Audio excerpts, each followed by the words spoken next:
También se encuentra este tema del monocultivo de caña de azúcar como uno de los platos fuertes, ¿verdad? Hay mucho que decir sobre este tema, sin embargo, tenemos 15 minutos para conversar y vamos a tratar de hacer una síntesis de 15 minutos. Primero quiero contarles que esta presentación está organizada en 4 aspectos, 4 partes. Voy a hablar sobre la introducción y expansión del monocultivo de caña de azúcar. Brevemente también voy a hablar sobre la dinámica de producción de azúcar para la exportación, sobre los impactos que esto produce y finalmente sobre la necesidad de hacer algunos cambios en el modelo, digamos, de agricultura convencional.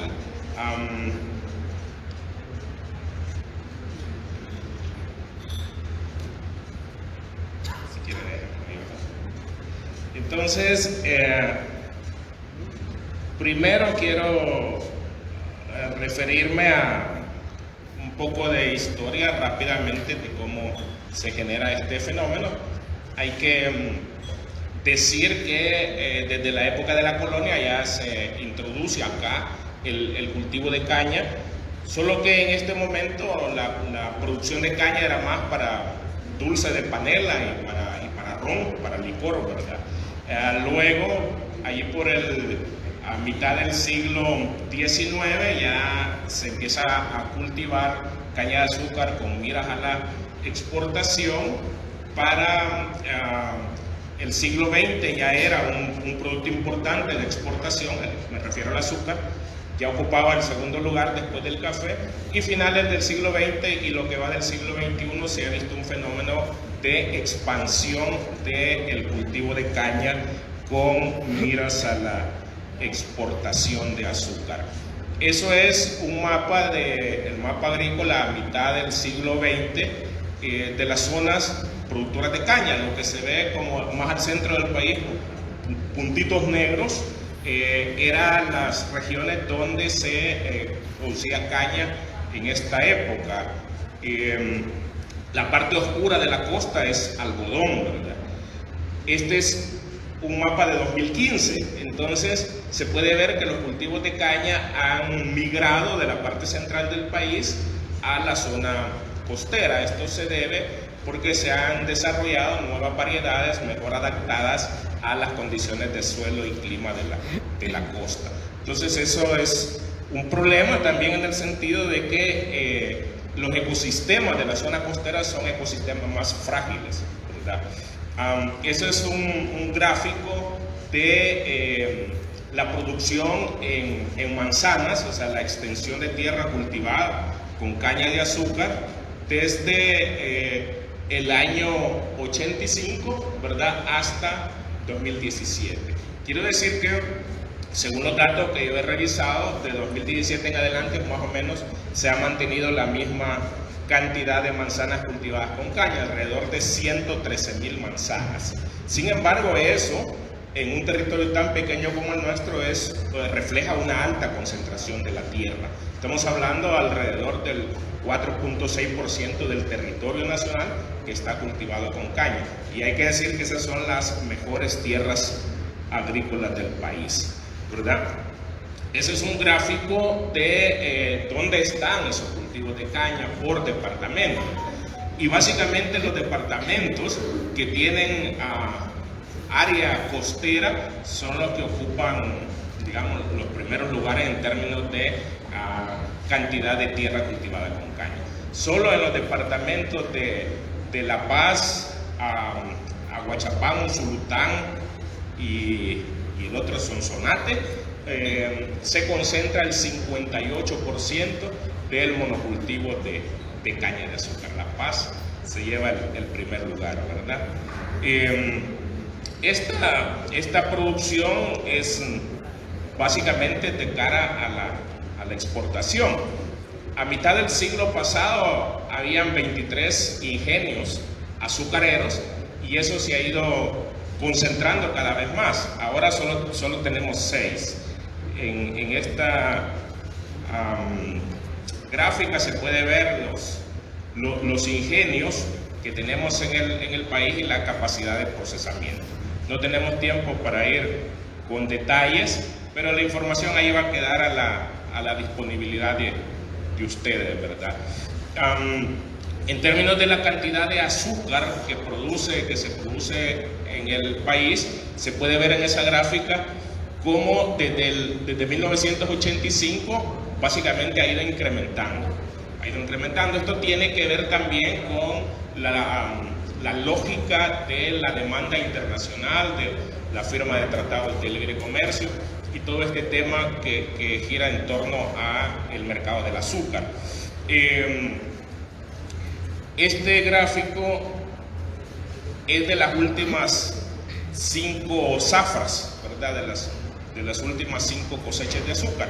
La zafra va del 1 de noviembre hasta más o menos finales de abril del año siguiente. Ese es el periodo de zafra.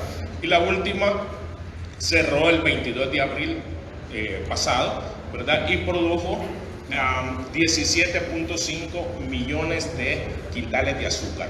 Además del azúcar, los ingenios producen unos 54 millones de galones de melaza y también usan el bagazo para producir energía. Producen unos 140 megavatios de energía. Todo eso genera alrededor de unos 600 millones de dólares en ingresos para la industria azucarera de este país. Entonces es un negocio bastante rentable. ¿A dónde va el azúcar de El Salvador? Todas esas 17.5 millones de quintales de azúcar que se producen, ¿a dónde se destinan? Más o menos el 40% se consume acá, o sea, se vende en el mercado salvadoreño, y eso hay que mencionar otro dato, que contrario a la lógica del libre comercio, el mercado del azúcar nacional está protegido. O sea, hay aranceles altos para azúcar de otros países como Nicaragua, Honduras. Entonces ellos no pueden vender azúcar a El Salvador porque el gobierno tiene esta lógica de protección del sector azucarero nacional. Entonces aquí se consume más o menos el 40% y el 60% va hacia afuera, y el principal mercado es China. Esos son datos de el 2020, ¿verdad? Más o menos, me imagino que 2021 fue esa misma lógica. El Salvador le vende azúcar más o menos a 20 países, incluso Haití compra azúcar del Salvador, pero los principales mercados son esos que ustedes ven en la gráfica. Entonces, ¿cuál es el impacto de este monocultivo? Por donde le busquemos, hay impactos en el medio ambiente. Por donde le busquemos, en la preparación del suelo, en el desarrollo del cultivo, en la cosecha, en el transporte, en el procesamiento, vamos a encontrar impactos en el suelo, en el agua, en la biodiversidad, ¿verdad? Y en la atmósfera en cualquier etapa de la producción de caña de azúcar. En el tema del suelo, al remover el suelo se genera un gas de efecto invernadero que se llama gas metano, que es 20 veces más potente que el CO2, por cierto, ¿verdad? Y también todo lo que significa exponer el suelo a la erosión. Eso es como un primer gran impacto. Además, que hay que decir a lo que significa la concentración de la tierra para la producción de caña. Normalmente en esta región costera los dueños de parcelas agrícolas la están rentando los cultivadores de caña, pero a la vuelta de 6-7 años esos suelos se le devuelven al propietario prácticamente desgastados, ¿verdad? Acidificados por la alta, aplicación de fertilizantes químicos sintéticos. En la fase del cultivo lo más impactante es el uso del agua en grandes cantidades y la aplicación de agroquímicos. Hay por lo menos 11 agroquímicos diferentes que se están aplicando. El más peligroso de todo por digamos, toxicidad, pero también por las cantidades en las que se usa, es el glifosato. El glifosato se usa en los cultivos de caña como un herbicida y también como un madurante. Entonces, poco antes de la cosecha se aplica normalmente por métodos aéreos y esto tiene como propósito que todo el cultivo madure de forma homogénea, ¿verdad? Madure de forma pareja. Este es un mapa de 2011, ya un poco viejito, pero no hay mucha información sobre este tema, de la incidencia de enfermedad renal crónica, ¿verdad? En 2011 se hizo un estudio que se conoce como NEFROLEMPA y se publicó alguna información, muy limitada por cierto, ¿verdad? Entonces, entre más oscuro es el color, significa que hay más incidencia de padecimiento de la enfermedad renal. Y este mapa, si ustedes lo ven, coincide con el mapa de cultivos de caña. O sea, la zona costera está más afectada por este tema. Dice el dato que casi 62 personas por cada 100.000 habitantes es la incidencia. Si hay 11 personas por cada 100.000 habitantes, ya se considera una epidemia, ¿verdad? Aquí nosotros sobrepasamos por mucho la categoría de epidemia. Tenemos 62 personas por cada 100.000 enfermas con este padecimiento. Esto es un mapa de 2015 publicado por el Ministerio de Salud. Para 2015 también se reporta, esto es por número de municipios, 46 municipios con alta afectación por enfermedad renal crónica, y nuevamente uno puede ver que se trata de los municipios costeros donde prevalece el monocultivo de caña de azúcar. Para esa época, entre 2011 y 2015, el Ministerio de Salud reportó 3.662 muertes por insuficiencia renal crónica. En la etapa de la cosecha, el principal fenómeno, el principal impacto tiene que ver con una práctica que ya todos aquí conocemos, ¿verdad? La práctica de la quema. O sea, los cañales se queman. En alguna oportunidad alguien me preguntó por qué. Básicamente por, digamos, motivaciones económicas. Se ahorran alrededor de un 40% de costos en lo que sería la recolección de la caña. El transporte también tiene algún ahorro. Y en la etapa de procesamiento también se generan impactos de diferentes tipos.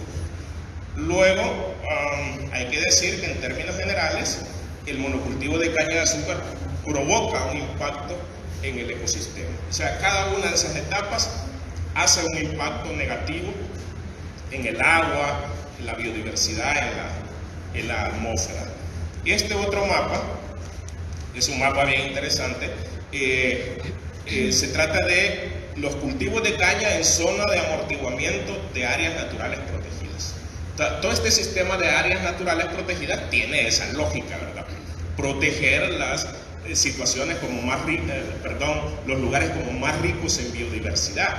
Pero resulta que si nosotros comparamos el mapa de áreas naturales protegidas con el mapa de monocultivo de caña de azúcar, prácticamente en la zona costera los monocultivos de caña están en esas áreas naturales protegidas, y eso también es una situación preocupante, ¿verdad? Alguien puede decir, bueno, ¿y no hay leyes que garanticen eso? Pues sí las hay, ¿verdad? Hay muchas leyes. Por ejemplo, la quema está prohibida en el artículo 262 del Código Penal, si mal no recuerdo.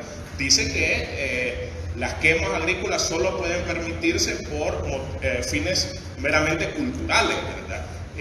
La caña de azúcar no tiene nada que ver con una práctica cultural. Sin embargo, se hace la explotación de las fuentes de agua, también tiene sus regulaciones. Hay una ley que se llama Ley de Riego y Avenamiento. En 2019 yo fui al Ministerio de Agricultura y Ganadería buscando información sobre permisos para explotación de agua para cultivos de caña, y me mandaron de una oficina a otra, de la otra a la otra, y de la otra a otra, que estaba desde Soyapango, allá en Matasano, hasta allá por Santa Tecla, al final la conclusión para mí fue que ellos no saben lo que está pasando. O sea, no tienen información, no tienen datos, nadie pide permiso, simplemente los cañeros instalan motores y hacen explotación de los recursos hídricos. Este otro tiene que ver con el agua.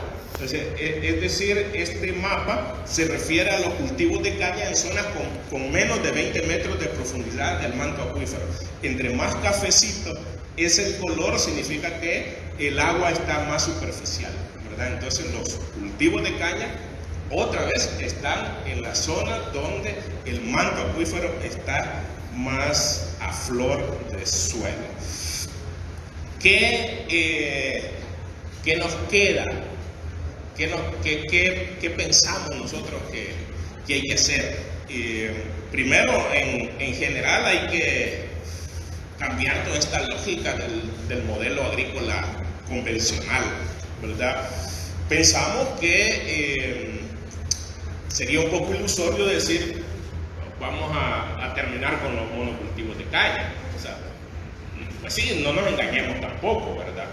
Pero por lo menos tenemos que hacer una lucha, un esfuerzo para evitar que este monocultivo siga expandiéndose, ¿verdad? Eso por un lado. Tenemos que hacer un esfuerzo para prohibir el uso de agroquímicos y especialmente el glifosato, ¿verdad? Y tenemos que exigir y pelear y luchar para que la práctica de las quemas sea prohibida, o podríamos decir para que se respete la prohibición que ya existe.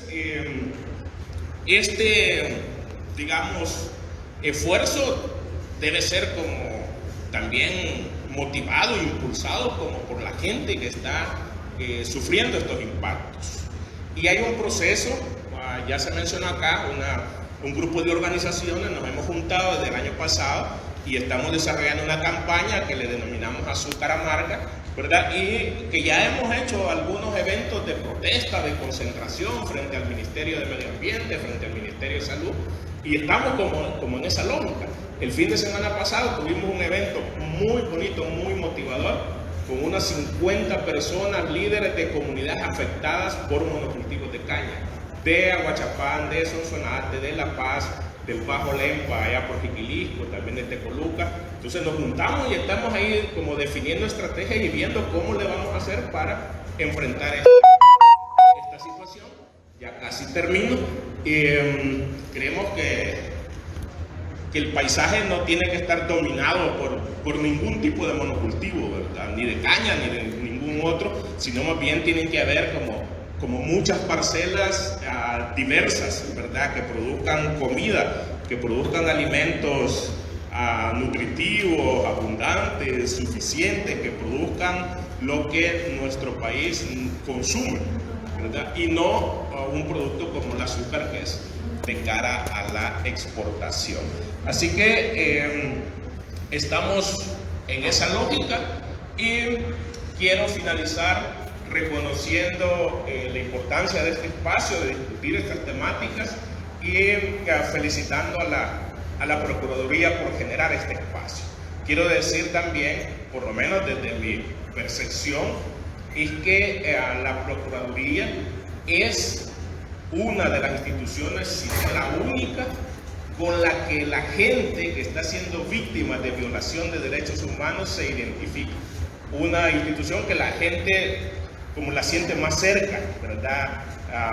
Y que es importante fortalecer ese rol, que es importante no descuidar esa parte y potenciar ese rol de la Procuraduría, porque en todas estas luchas necesitamos sumar todas las fuerzas posibles. Muchísimas gracias.